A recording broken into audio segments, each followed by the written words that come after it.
tanpa henti, mengorbankan waktu istirahat, dan mengabaikan kesehatan mental demi mencapai suatu kesuksesan.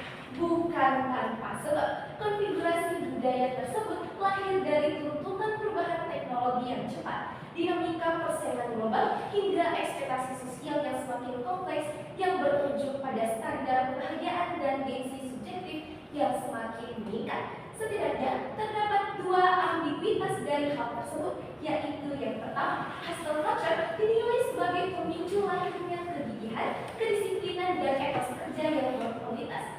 Sedangkan di sisi lain, masifnya hustle culture justru dinilai sebagai pemicu utama rusaknya generasi muda.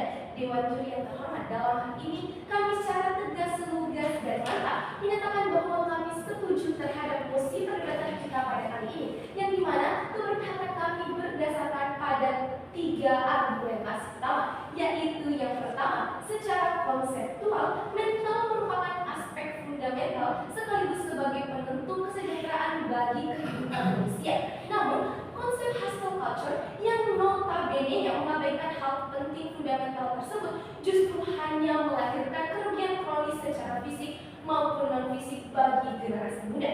World Health Organization atau WHO dalam laporannya menyebutkan bahwa masifnya budaya hustle culture menjadi salah satu penyebab tingginya kasus burnout hingga bunuh diri pada generasi muda. Dan yang kedua, secara klinis, berbagai penelitian menunjukkan bahwa bekerja dalam kondisi stres yang tinggi dan tanpa keseimbangan mental dapat menurunkan produktivitas, meningkatkan risiko penyakit kronis, serta menurunkan kualitas hidup secara keseluruhan. Jepang misalnya memiliki istilah karoshi, yaitu kematian akibat kerja berlebihan. Dan yang ketiga, secara sosiokultural, glorifikasi kerja keras tanpa mempertimbangkan kesehatan mental telah terbukti meredamkan hubungan sosial bagi generasi muda. Sebab konsep tersebut menekankan bahwa generasi kerja keras adalah salah satunya jalan menuju kesuksesan, sehingga mereka akan semakin terisolasi dari hubungan sosial yang sehat. Sekian dan terima kasih. Baik, itulah tadi penyampaian kita dari pembicara pertama oleh Jumbo. Selanjutnya pembicara pertama oleh Jumbo. Waktu akan dimulai pembicara pertama telah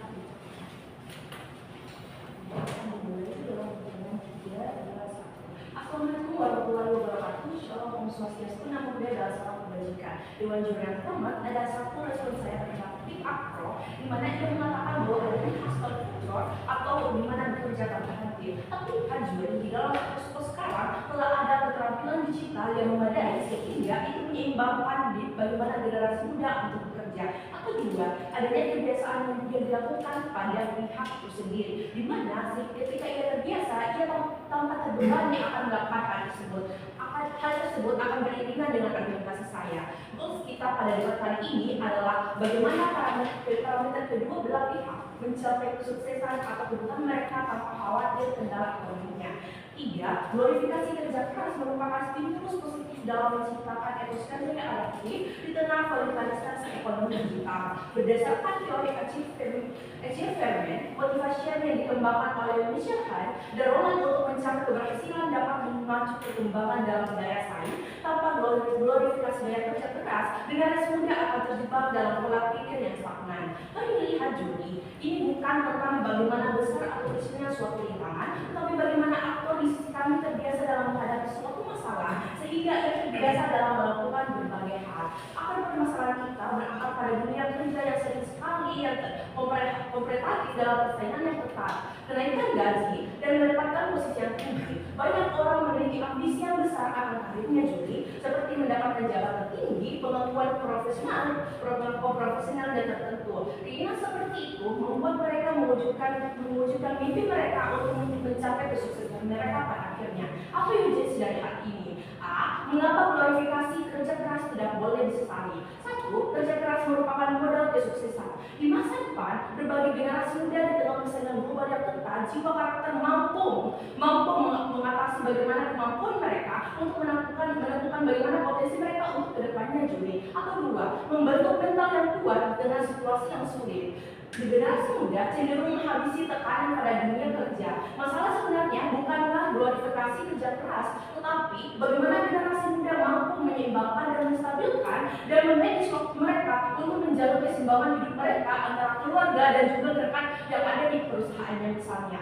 Survei dari Bank of America pada tahun 2022 menyatakan sekitar 60% generasi muda terbiasa bekerja keras dan memiliki jam kerja yang lebih tinggi, sehingga ia mampu mencapai stabilitas finansial mereka sebelum umur mereka 30 tahun. Mari melihat dalam status quo gaya hidup yang semakin tinggi sehingga membuat generasi muda juga ingin terus meningkatkan bagaimana karirnya untuk kedepannya untuk mencapai bagaimana Indonesia emas pada tahun 2045 berkolaborasi pada dunia luar. Sekian dan terima kasih Bapak berada di pihak kontra. Baik, terima kasih atas kesempatan. Selanjutnya memasuki sesi pembicaraan kedua yang dimulai dari tim pro. Waktu akan dimulai jika kata pertama telah diucapkan.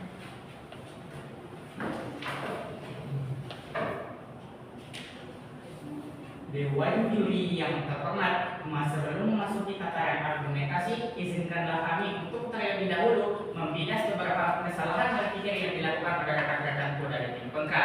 Yang pertama, Dewan juri yang terhormat, rekan-rekan kami dari tim kontra menjustifikasi bahwa kerja keras tanpa batas merupakan realita yang harus diterima jika seseorang ingin mencapai keunggulan dalam karir mereka. Kami pun memahami hal tersebut Dewan juri yang terhormat. Namun, perlu kita pahami bahwa seseorang yang ingin unggul dalam karir mereka harus kerja keras untuk mencapai apa yang mereka inginkan.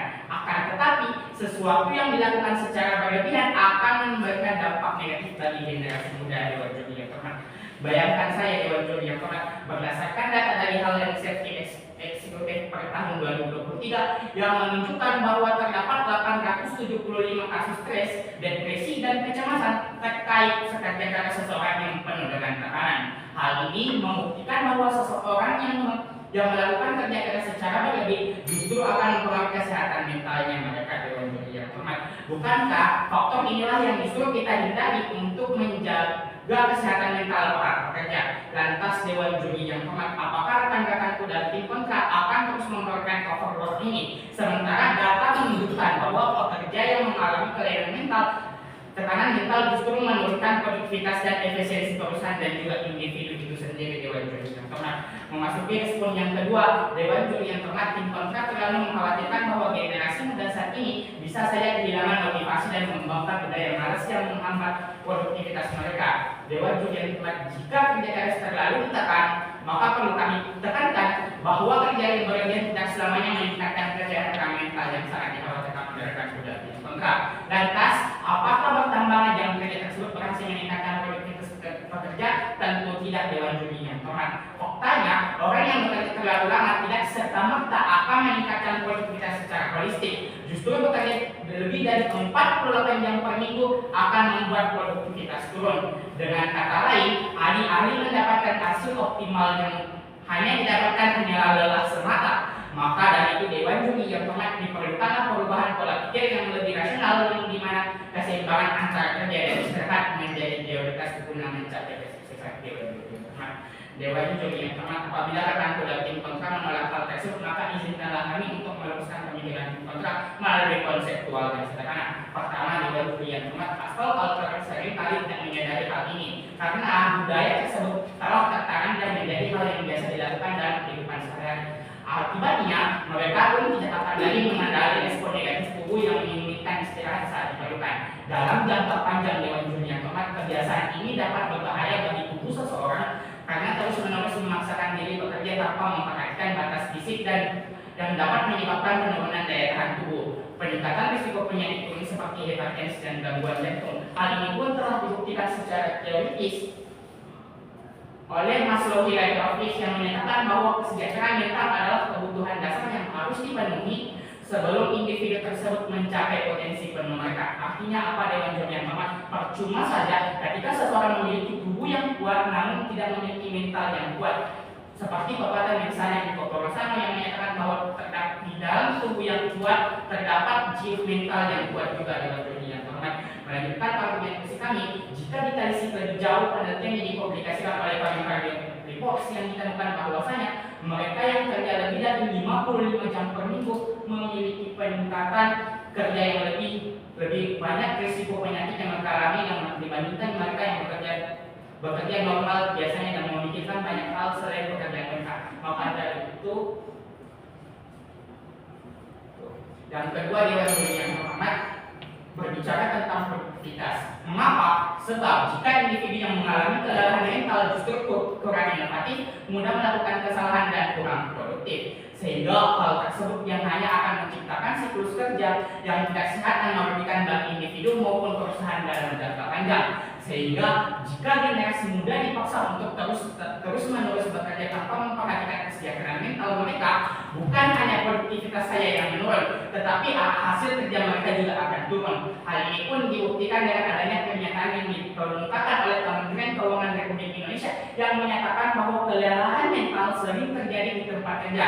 Gangguan semacam inilah Dewan Juri yang terhormat yang dapat menyebabkan penurunan kinerja, peningkatan absensi hingga bahkan atau kelelahan fisik yang mental dan ekstrem. Fakta dan pola tersebutlah sejatinya menjelaskan bahwa alih-alih mencari kesuksesan mereka secara maksimal, justru hal ini akan sekian dan terima kasih. Baik, itulah tadi argumentasi yang dibawa oleh teman kedua dari Tinko. Selanjutnya argumentasi akan dibawakan oleh bicara kedua dari kita. Aku akan memulai kata-kata pertama oleh kita.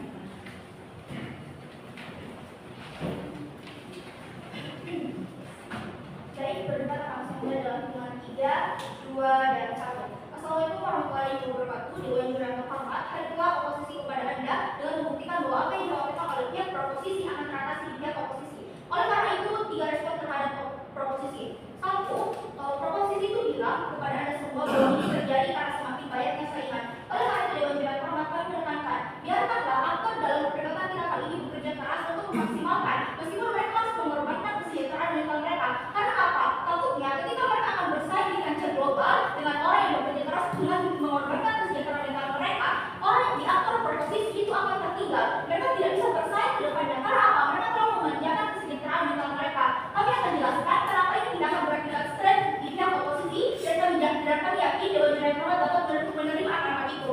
Dan juga Dewan Juri yang terhormat. Yang kedua, proposisi menghadirkan bahwa saya akan ada kasus seperti bunuh diri atau mungkin mereka melakukan ini adalah tindakan yang berlebihan karena mereka tidak beristirahat. Tapi Dewan Juri yang terhormat, kami perkenalkan kepada Anda semua bahwasanya habit atau kebiasaan dalam buku Sabrina Ara ditekankan bahwa ketika tubuh kamu dalam melakukan aktivitas yang mengikuti sebuah pola, tubuh kamu tidak akan menolak kebiasaan kamu. Kamu tidak akan merasakan capek. Analoginya sih simpel. Kalau semisal ada aktor yang mereka bekerja semisal 12 jam atau 20 jam, atau bahkan semisal mereka bekerja sebanyak 13 jam, ya silakan.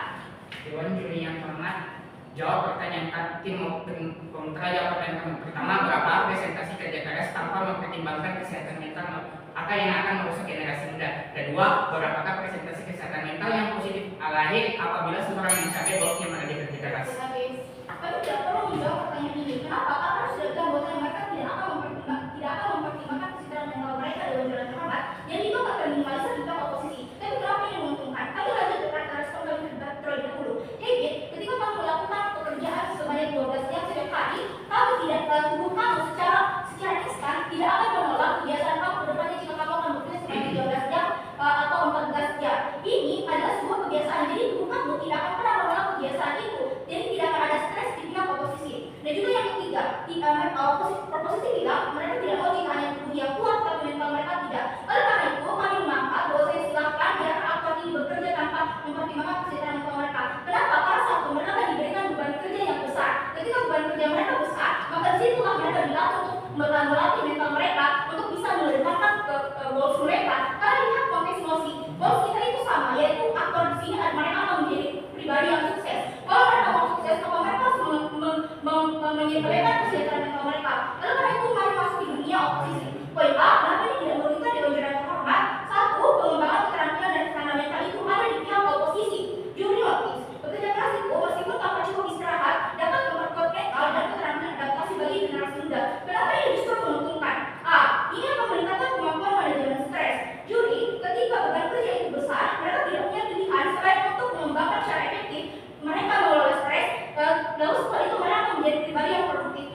yang kuat, terdapat jiwa yang sehat, mensana in corpore sano. Sebelum melangkah lebih jauh, perkenan kami untuk terlebih dahulu membidas argumentasi yang telah disampaikan dengan apik dan cantik oleh tim kontra. Pertama, pembicara pertama tim kontra menyatakan bahwa ada keterampilan digital untuk membuat pemuda bekerja dengan maksimal dengan baik. Dewan juri, lihatlah, mereka memberikan pernyataan terkait keterampilan digital saat ini, namun tidak diberikan pernyataan lebih lanjut tentang realitas yang ada saat ini. Mari kita melihat ke realitas saat ini yang memberikan banyak sekali anak muda, sepertinya contoh di Jepang, banyak kasus bunuh diri akibat kelelahan bekerja. Dewan juri, pembicara pertama dari tim kontra menyatakan bahwa banyak orang yang berkeinginan besar untuk memiliki jabatan yang lebih tinggi. Dewan juri, buat apakah jabatan yang lebih tinggi? Buat apakah jabatan yang bagus ketika orang tersebut mengalami gangguan kesehatan mental? Sedangkan kami menginginkan adanya hal yang selaras dengan hal ini. Pembicara kedua dari tim kontra menyatakan bahwa ada habit yang membuat perubahan kebiasaan. Dewan juri, mereka memberikan argumentasi sekali yang hanya berangan-angan tanpa realitasnya. Secara logika saja, manusia itu pasti memiliki energi yang akan habis. Dari ini, contohnya kasusnya seorang guru yang harus dipaksa untuk mengerjakan administrasi sekolah secara terus-menerus. Misalnya saja, bukankah hal ini akan membuat kelelahan dewan juri? Perlu kami tekankan bahwa kebiasaan yang mereka maksud tidak akan terjadi di dunia kami. Mengapa? Sebab manusia itu pada hakikatnya tidak dipertemukan dengan menghadapi permasalahan yang sama setiap harinya, sehingga kebiasaan itu tidak akan terjadi di dunia kami dewan juri. Melanjutkan argumentasi kami, pertama, secara konseptual, mental menjadi aspek fundamental sebagai penentu kesejahteraan tiap manusia. World Health Organization (WHO) menyebutkan bahwa mestinya budaya hustle culture menjadi salah satu penyebab tingginya kasus burnout. Abraham Maslow dalam teorinya Hierarchy of Needs yang pada intinya menyatakan bahwa terdapat 5 kebutuhan mendasar manusia yang wajib dipenuhi. Dalam teori tersebut, yang pada intinya menyatakan bahwa kebutuhan mendasar paling tinggi ialah kebutuhan fisiologis, dalam hal ini fisik dan mental. Namun dewan juri, ketika terjadi glorifikasi kerja keras, maka hal tersebut yang membuat kebutuhan dasar tersebut tidak dapat terpenuhi aspeknya. Hal ini terjadi sebab burnout dapat menurunkan produktivitas serta meningkatkan resiko penyakit mental seperti depresi, kecemasan, dan lain sebagainya yang berujung pada bunuh diri. Dewan juri, silahkan. Baik, kelelahan tidak akan menjadi ke oposisi karena apa buku Sabrina Arab telah menjelaskan kepada Anda bahwa akan ada yang namanya habit. Itu tidak akan, karena jika bukan kerja baik, kalau itu sudah menjadi pola kebiasaan, maka tubuh kamu akan merespon dengan baik. Jadi tidak akan ada kasus bunuh diri di pihak oposisi. Dewan juri, kami pun menyetujui bahwa kebiasaan akan membentuk suatu perbaikan dalam tubuh kita. Namun dewan juri perlu dipahami bahwa manusia memiliki aktivitas sehari yang berbeda-beda. Mereka menerima permasalahan yang berbeda-beda di setiap harinya, sehingga hal tersebut tidak akan terjadi. Dewan juri, mari kita melihat fakta. Secara lebih jauh, di negara Jepang terdapat istilah koroshi, yang dimana istilah tersebut mengacu pada masyarakat Jepang yang membunuh diri akibat kelelahan. Dewan juri, Yang bersih, silahkan. Kami tidak paham kenapa proposisi bilang akan ada keseharian yang berbeda-beda. Padahal konteks musik kita sudah jelas dewan juri yang keempat bahwasanya sebuah kerja keras tanpa mempertimbangkan kesejahteraan mental. Jadi kemungkinan di oposisi akan jauh lebih besar dibandingkan kemungkinan dari tiap proposisi. dewan juri yang terhormat, sekali lagi kami menyatakan bahwa setiap manusia itu memiliki keseharian yang berbeda. Mereka memiliki kebiasaan yang berbeda, sehingga ini tidak dapat terjadi. Secara yang ketiga, lanjutkan argumentasi kami. Yang ketiga, secara sosial kultur, glorifikasi kerja keras dapat tanpa mempertimbangkan kesehatan mental telah terbukti merendahkan hubungan sosial bagi generasi muda. Sebab konsep tersebut menuju keselarasan, sehingga mereka akan semakin terisolasi dari hubungan sosial yang sehat dan memperburuk kondisi sosial mereka. Dalam jangka panjang, hal tersebut justru hanya menciptakan masyarakat yang lebih individualis dan kurang peduli terhadap kesejahteraan kolektif yang merugikan stabilitas sosial dan mereka sendiri. Artinya apa dewan juri? Orang yang bekerja keras tanpa mempertimbangkan kesehatan mentalnya justru akan menjadi orang yang justru akan merusak diri sendiri dan hubungan sosial orang tersebut dengan orang sekitarnya. Hal ini terjadi karena kebahagiaan seseorang bukan hanya berasal dari diri tersebut, akan tetapi juga melibatkan orang lain di sekitarnya, berteman, seperti contohnya berteman dan bersosialisasi. Namun jika seseorang selalu bekerja tanpa bersosialisasi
bentuk tanpa disadari dalam dirinya sendiri. Kita hidup di dunia yang penuh persaingan. Jika kita terus-menerus menghindari kerja keras dengan alasan takut lelah atau demi kesejahteraan mental, bagaimana kita bisa bertahan atau bagaimana kita bisa bertumbuh dalam dunia ini? Bukti kalau kerja keras adalah guru, bukan musuh. Satu, ada atlet profesional yang latihannya tiap hari. Salah satu contoh kasusnya seperti apa? Seperti yang dilakukan oleh Kobe Bryant, yaitu legenda basket dunia. Sejak muda ia berlatih lebih keras dibandingkan pemain lain, bahkan datang lebih awal dan pulang lebih telat hanya untuk menyempurnakan tekniknya. Apakah itu mudah? Tentu tidak. Apakah ia sering kelelahan? Pasti iya. Tapi itu yang justru membuatnya menjadi salah satu atlet sepanjang masa. Atau mari kita lihat pengusaha sukses seperti Jeff Bezos, Elon Musk, atau bahkan tokoh nasional kita B.J. Habibie, yang mereka kerja siang malam karena mereka tahu usaha itu tidak akan mengkhianati hasil mereka. Dan mari lihat juri, tanpa tantangan, generasi akan rentan dan mudah menyerah yang sudah dijelaskan oleh pembicara kedua kami. Dan Dewan Juri Hormat, mari kita bandingkan dengan negara yang menerapkan kerja keras seperti Jepang misalnya. Terbukti kok, negara-negara yang menerapkan kerja keras itu banyak hal-hal positif di dampak makronya seperti dalam ekonomi dan segala macamnya. Dan itu terbukti baik pada akhirnya nanti akan saya jelaskan. Yang selanjutnya, Dewan Juri Hormat, di sisi mereka akan terjadi inovasi akan mati. Karena kenapa? Karena nanti kita ambil contoh seperti jika ilmuwan menyerah hanya karena penelitian merasa bahwasanya sulit, karena peneliti tersebut merasa sulit, apakah kita akan melihat kemajuan dalam bidang teknologi atau medis? Dewan Juri Hormat, salah satu penulis Indonesia, Sabrina Ara, yang menuliskan buku yang berjudul Good Habit or Bad Habit. Pada pembahasan pertama, membahas terkait bagaimana habit atau kebiasaan seseorang membentuk diri mereka dan hidup mereka. Gambaran sederhananya sesimpel ini. Ada dua individu. Individu pertama memiliki kebiasaan mencuci muka dan beres-beres saat baru bangun tidur. Sedangkan individu kedua, silakan. Dewan Juri tentu memahami bahwa usaha tidak akan mengkhianati hasil. Namun Dewan Juri dalam satu usaha tersebut tidak mempertimbangkan kesehatan mental, sehingga ketika kita melihat kemudaratannya, maka posisi mereka akan memberikan lebih banyak kemudaratan Dewan Juri. Tapi lihat di sisi mereka apa? Di sisi kami benar-benar akan stres itu akan terjadi di sisi mereka seperti di sisi kami seperti yang mereka katakan. Sebenarnya stres itu nggak berasal dari apa yang menjadi alasannya, tapi apakah mental dan fisiknya kuat atau terbiasa dengan alasan tersebut, Juri. Misal, ketika seseorang stres karena ia terpaksa untuk beres-beres rumah. Tapi lihat, dengan orang yang telah terbiasa untuk beres-beres rumah, dia tidak akan merasakan stres, mental tidak akan terganggu. Jadi ini tergantung dengan habitnya, tergantung dengan kebiasaan mereka. Mari kita lanjutkan gambaran sederhananya seperti yang ada di buku Good Habit or Bad Habit. Seperti ada dua individu. Individu pertama memiliki kebiasaan mencuci muka dan beres-beres saat baru bangun tidur, sedangkan individu kedua memiliki kebiasaan langsung membuka HP dan pada saat dia baru bangun tidur. Dari dua kebiasaan yang berbeda ini, ketika individu kedua terbiasa bermain HP saat bangun tidur mencoba untuk memaksa dirinya melakukan seperti yang dilakukan oleh individu pertama, dia akan merasa bahwa bahwa dia itu akan tertekan dan pada akhirnya mentalnya itu akan terganggu. Dan lihat Juri, di sisi kami stres itu gak akan sebesar di sisi mereka. Karena apa? Di sisi mereka di dunia itu kita diberikan banyak tantangan, dan di sisi mereka ingin memanjakan mental mereka tanpa mengajarkan bahwasanya di dunia itu gak semudah itu loh Juri.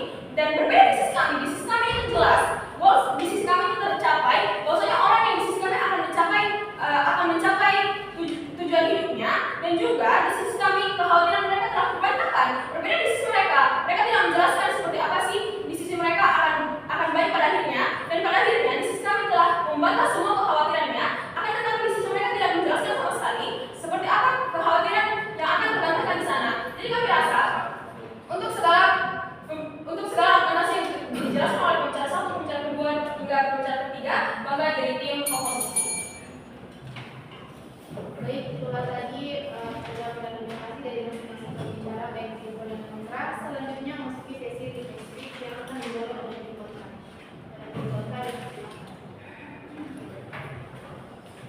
Silakan dimulai ketika kata pertama telah Kenapa pidato keundangan itu jatuh kepada pihak oposisi Dewan Juri yang terhormat? Karena satu, biarkan kami menggambarkan kembali kepada Anda semua.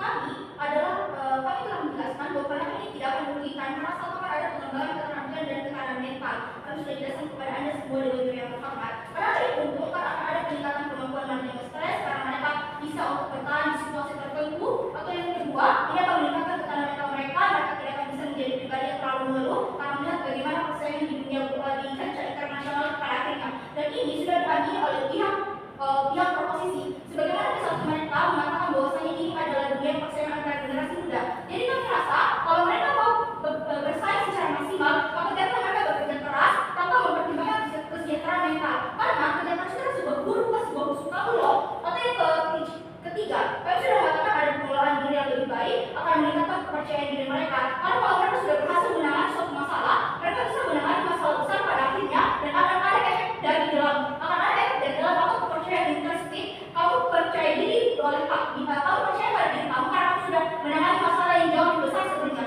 Tapi kenapa oposisi akan jauh lebih unggul?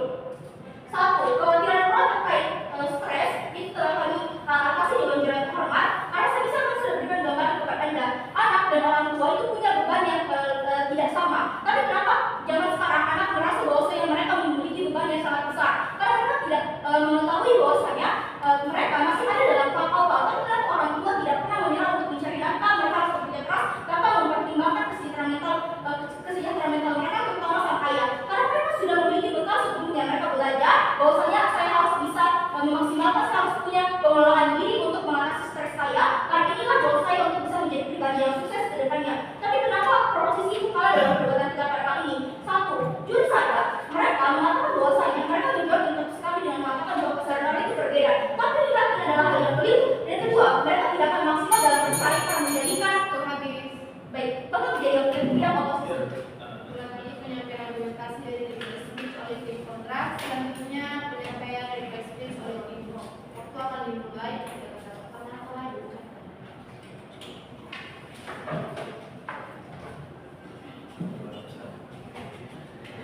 Dewan juri yang terhormat, tibalah kita pada akhir perdebatan. Sebagaimana makanan ada hidangan penutup dan ada hidangan pembuka, maka dari itu perkenankanlah kami untuk menyajikan hidangan penutup satu tingkat lebih tinggi dibandingkan hidangan hambar tanpa rasa yang sedari tadi dibangga-banggakan oleh rekan kami dari tim kontra. Dewan juri yang terhormat, setidaknya terdapat 3 intelektual pembesak dan argumentatum et ignoratium yang telah dilakukan oleh rekan kami dari tim kontra sedari tadi, yaitu yang pertama, Dewan juri yang terhormat. Rekan-rekan kami dari tim kontra nampaknya lupa atau pura-pura lupa bahwa argumentasi yang baik adalah argumentasi substantif yang didasarkan pada fakta dan data, bukan argumentasi yang menggebu-gebu yang bersifat asumtif dan utopis, sebagaimana yang dilakukan oleh rekan kami dari tim kontra. Dan yang kedua, rekan kami dari tim kontra mengatakan bahwa ada pelatihan bagi para pelajar, tetapi mereka tidak memberikan cara seperti apa hal itu akan bekerja. Dan yang ketiga, Dewan juri yang terhormat, tim kontra tidak mampu membawakan solusi yang solutif sebagai bentuk pertanggungjawaban mereka dalam perdebatan kita pada kali ini. Terkhusus poin ketiga, izinkanlah kami memberikan proposal solusi yang solutif sebagai bentuk lex semper debit remedium, bahwa hukum selalu memberikan obat. Adapun solusi yang dapat kami tawarkan yaitu yang pertama, mewajibkan penyediaan layanan psikolog terhadap setiap tingkatan pendidikan dan perusahaan yang diisi oleh tenaga ahli atau profesional. Dan yang kedua, menerapkan konsep triple helix antara psikolog, tenaga kerja hingga stakeholder terkait untuk memberikan rasa